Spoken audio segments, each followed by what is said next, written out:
My dear friends, नमस्कार।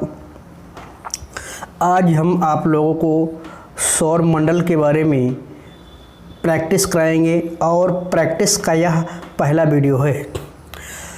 Practice कराने से पहले कुछ चीज़ें हैं जिन पर हम थोड़ी चर्चा कर लेते हैं कि हमें किन किन बातों को सौर मंडल में किस प्रकार से याद रखना चाहिए और बहुत महत्वपूर्ण चीज़ें हैं।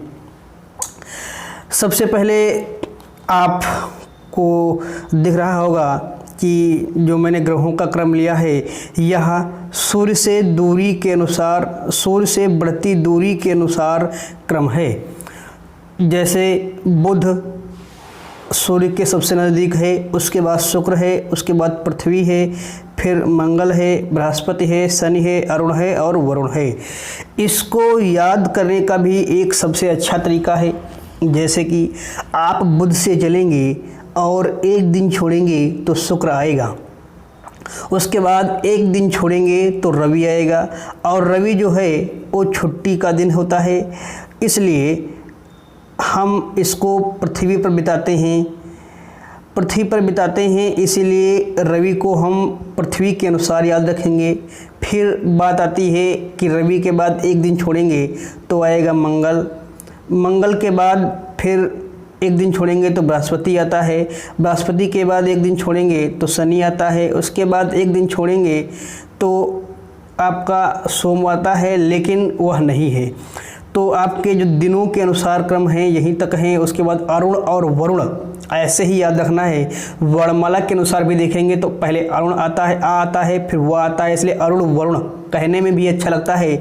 तो हम इसको सूर्य के अनुसार जो दूरी का क्रम है इसको हम इसी प्रकार याद रखेंगे कि सबसे पहले बुध एक दिन छोड़ेंगे शुक्र, उसके बाद एक दिन छोड़ेंगे रवि का दिन होता है, और रविवार छुट्टी का दिन होता है, हम पृथ्वी पर बिताने जाते हैं।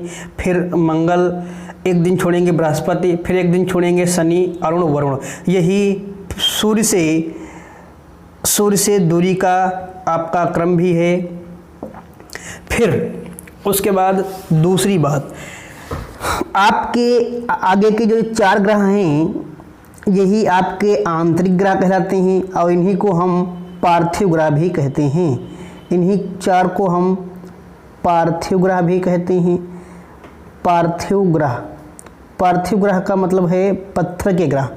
और पीछे के आपके बृहस्पति, शनि, अरुण, वरुण जो हैं इन्हीं को हम वाही ग्रह कहते हैं, अथवा इन्हीं को हम गैसीय ग्रह भी कहते हैं। गैसीय ग्रह भी कहते हैं। और तो एक याद करने का ये भी अच्छा तरीका है कि इनको हम आंतरिक ग्रह कहते हैं, या फिर इन्हीं को हम जो है पार्थिव ग्रह भी कहते हैं, और इनको बाह्य ग्रह कहते हैं और गैसीय ग्रह भी कहते हैं। उसके बाद बात आती है कि इनके उपग्रहों की संख्या कितनी होती है।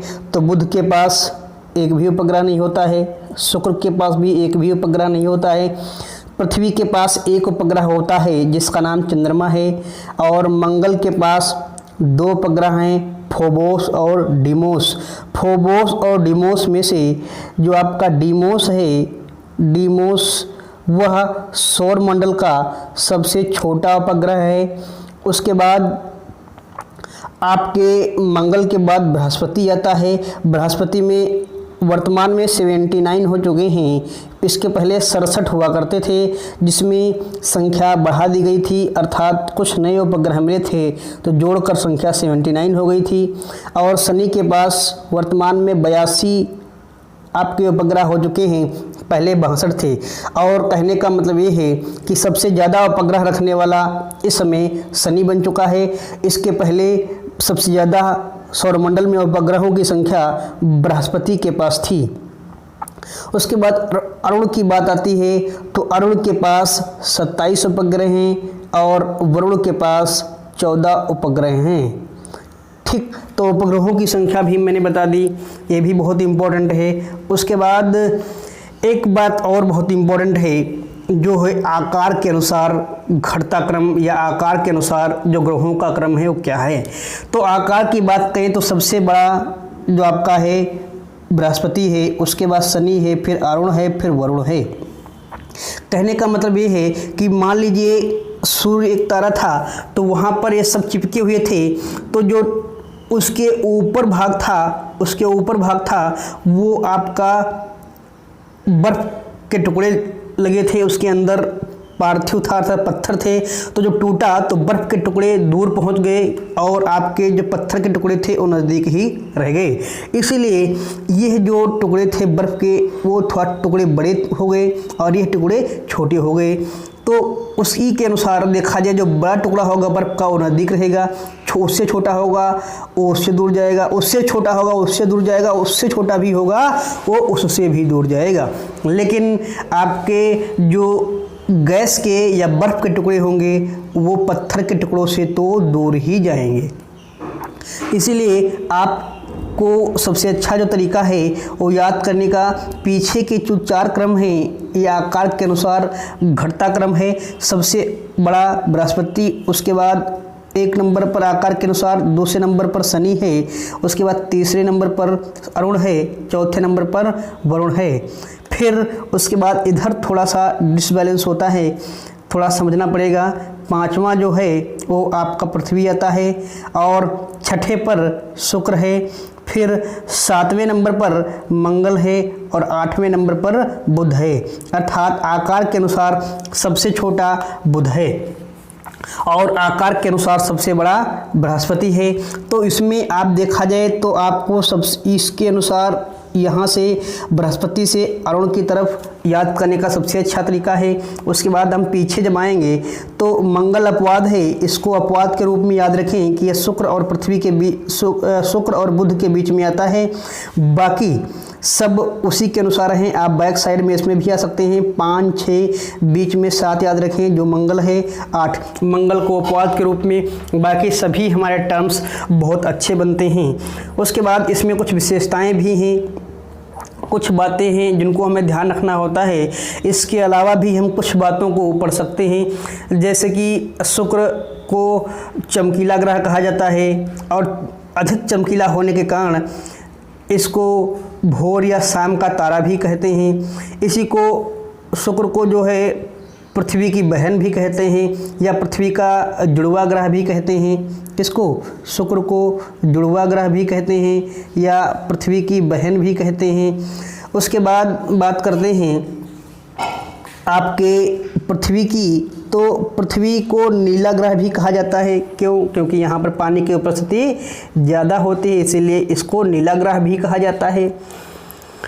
उसके बाद आते हैं मंगल के पास। मंगल एक इम्पोर्टेंट बन जाती, मंगल एक इम्पोर्टेंट है ग्रह है, क्योंकि यहाँ पर कुछ यूनिक चीज़ें हैं। जैसे कि हम बात करें तो मंगल को लाल ग्रह भी कहा जाता है। क्यों? क्योंकि यहाँ पर आयरन ऑक्साइड की संख्या, आयरन ऑक्साइड की अधिकता है। उसके बाद हम बात करें कि सौरमंडल का सबसे बड़ा जो ऊंचा पर्वत है निक्स ओलंपिया, वह भी हमारा मंगल ग्रह के पास ही है या मंगल ग्रह में ही स्थित है। उसके बाद सौरमंडल का सबसे बड़ा ज्वालामुखी ओलिपस मैसी, वह भी मंगल ग्रह के पास स्थित है। इसलिए यह 2 पॉइंट इम्पोर्टेंट हैं, इनको आप मंगल ग्रह के साथ याद रखेंगे। चलिए भाई, अब हम अपनी प्रैक्टिस की तरफ ध्यान देते हैं। जो आपको आज हम प्रैक्टिस कराएंगे, तो सबसे पहले आपका पहला क्वेश्चन ले रहे हैं सौरमंडल का। सौर प्रणाली की खोज किसने की थी? तो सौर प्रणाली की जो खोज की थी वो किसने की थी भाई? तो पहला ऑप्शन है गैलीलियो, दूसरा ऑप्शन है J.L. बेयर्ड, तीसरा है कोपरनिकस और चौथा है केपलर।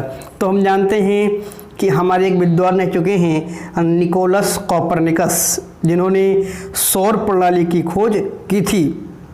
SSC में आया हुआ क्वेश्चन भी है, 2013 में आया है। ठीक, आगे इसका सही आंसर जो होगा कोपरनिकस होगा। उसके बाद अगला सवाल लेते हैं, सूर्य के चारों ओर घूमने वाले गोली पिंड क्या कहलाते हैं?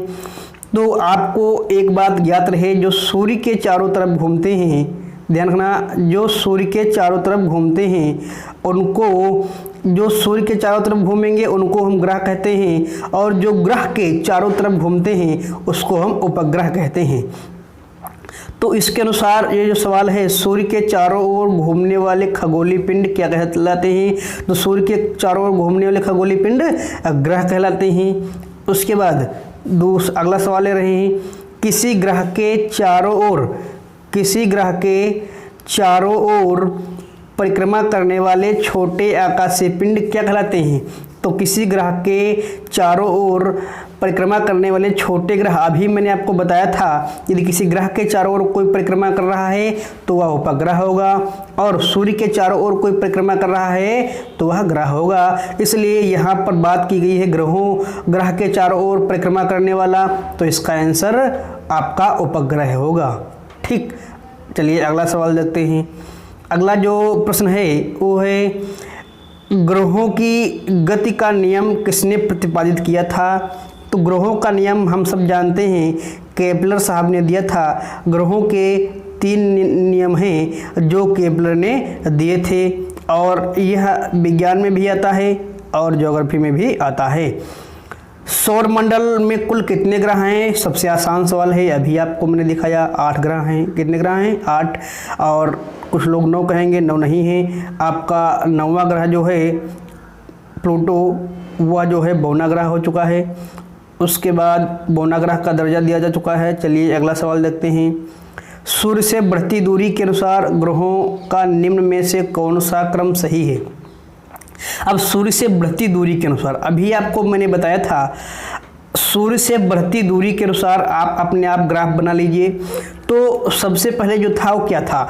सबसे पहले बढ़ती दूरी का मतलब है सबसे कम दूरी वाला, फिर उससे ज़्यादा दूरी, फिर उससे ज़्यादा दूरी।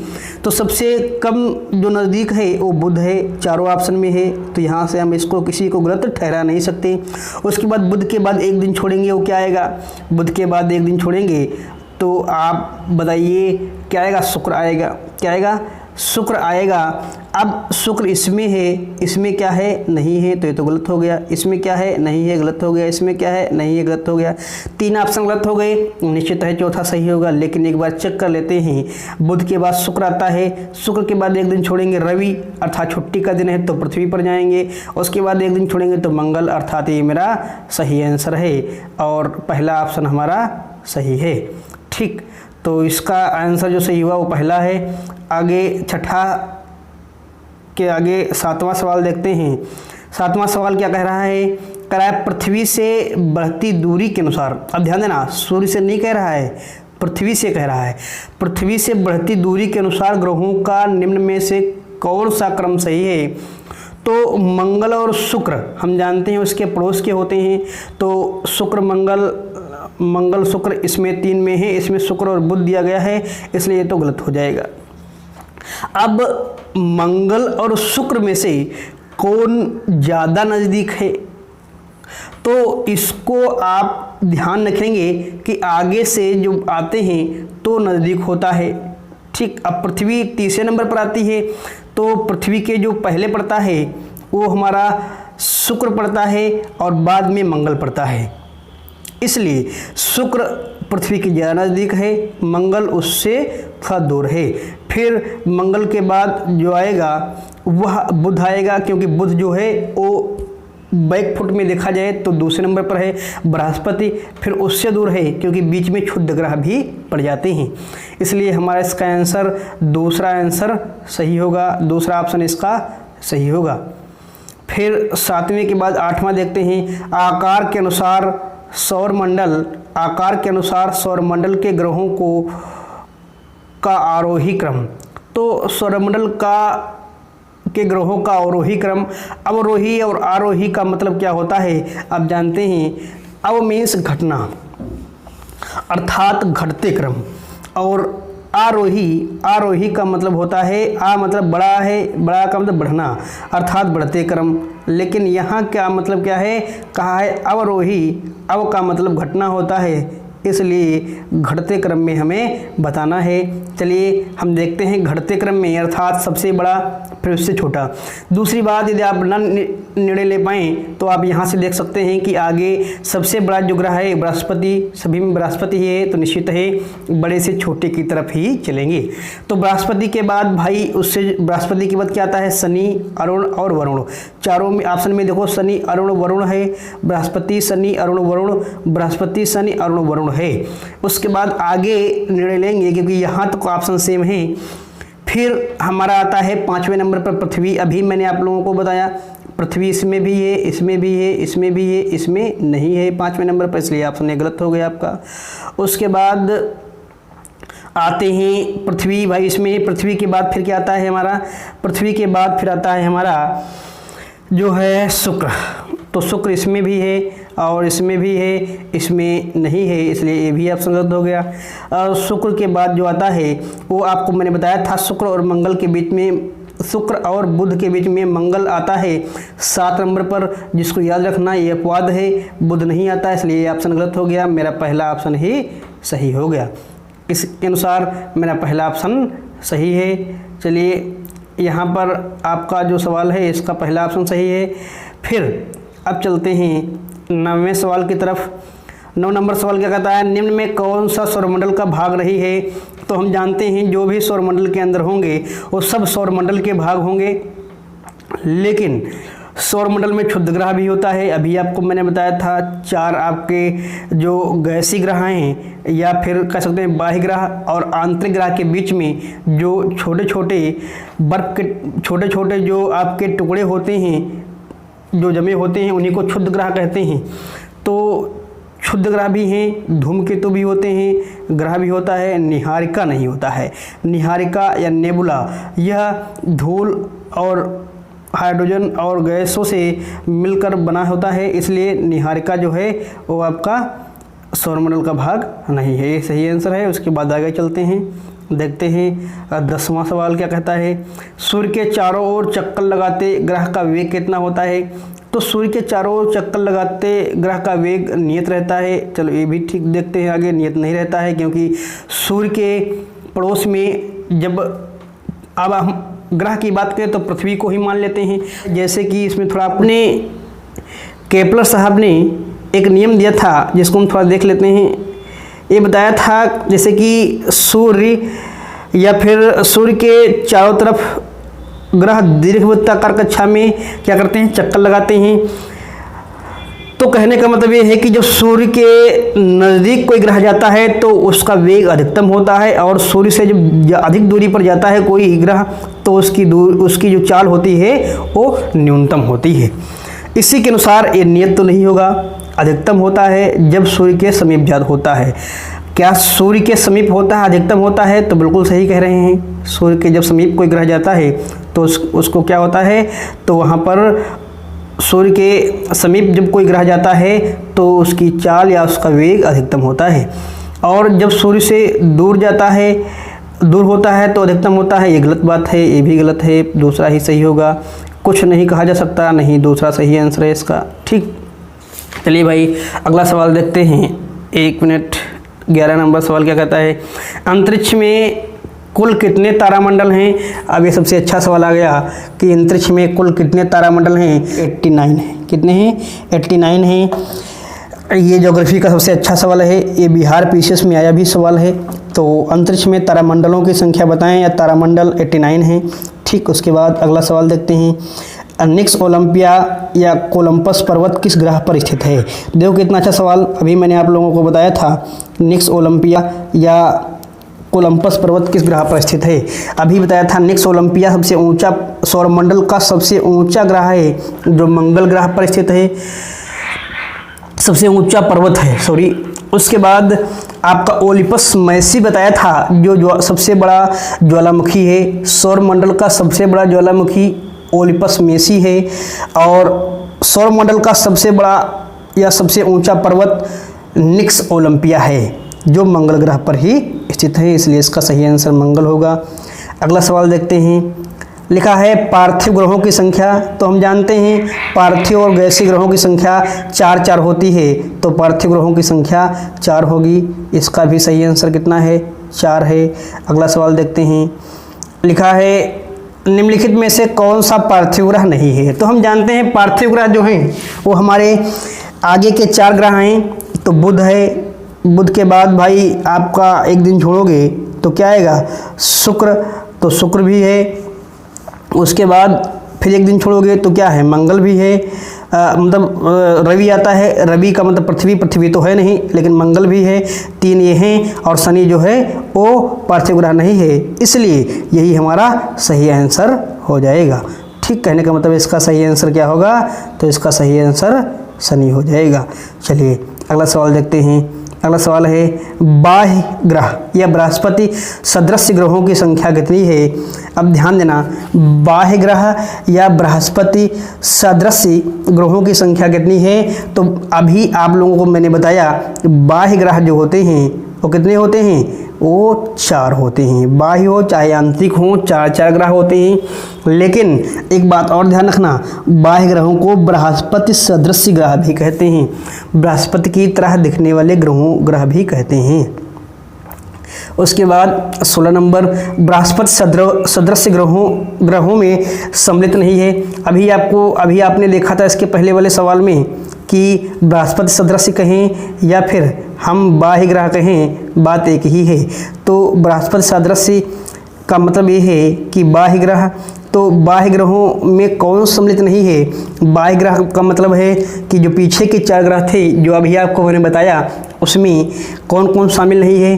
तो उसमें आपका भाई कौन शामिल नहीं है? तो शनि भी है, शामिल है, और अरुण भी आता है, वरुण भी आता है। मंगल जो है बाह्य नहीं है, क्या है? मंगल जो है आंतरिक ग्रह है, इसलिए इसका सही आंसर यही हो जाएगा।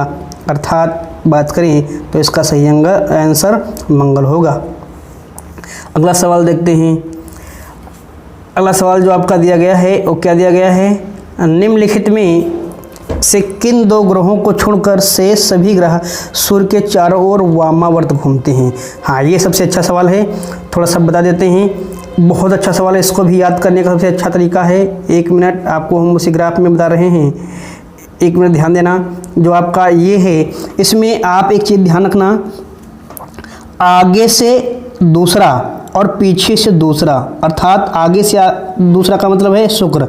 शुक्र जो है पूरब से पश्चिम की तरफ घूमता है, या और अरुण भी जो है वो पूरब से पश्चिम की तरफ घूमता है, और सभी ग्रह पश्चिम से पूर्व की तरफ घूमते हैं, या पश्चिम से पूर्व की तरफ परिक्रमा अपने घूमते हुए परिक्रमा सूर्य की करते हैं।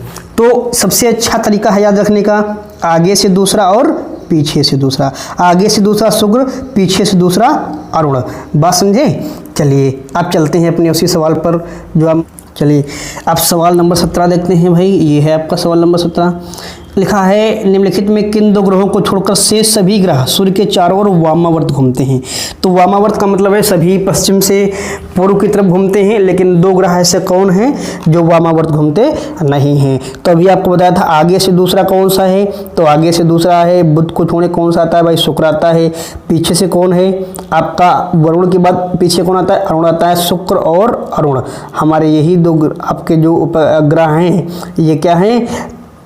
केवल पश्चिम से पूर्व में नहीं घूमते हैं, बाकी सब पश्चिम से पूर्व की तरफ घूमते हैं। चलिए अगला सवाल देखते हैं। अगला सवाल है सौर मंडल का जन्मदाता किसे कहा जाता है? बहुत अच्छा सवाल है भाई। सौर मंडल सूर्य से ही तो बना है, सूर्य एक तारा था, ठीक, और सूर्य के टूटने के बाद यहाँ ग्रहों का निर्माण हुआ है, तो सौर मंडल का जन्मदाता सूर्य को कहा जाता है। पृथ्वी तो ग्रह है, बृहस्पति भी ग्रह है, शनि भी ग्रह है। उसके बाद अगला सवाल देखते हैं।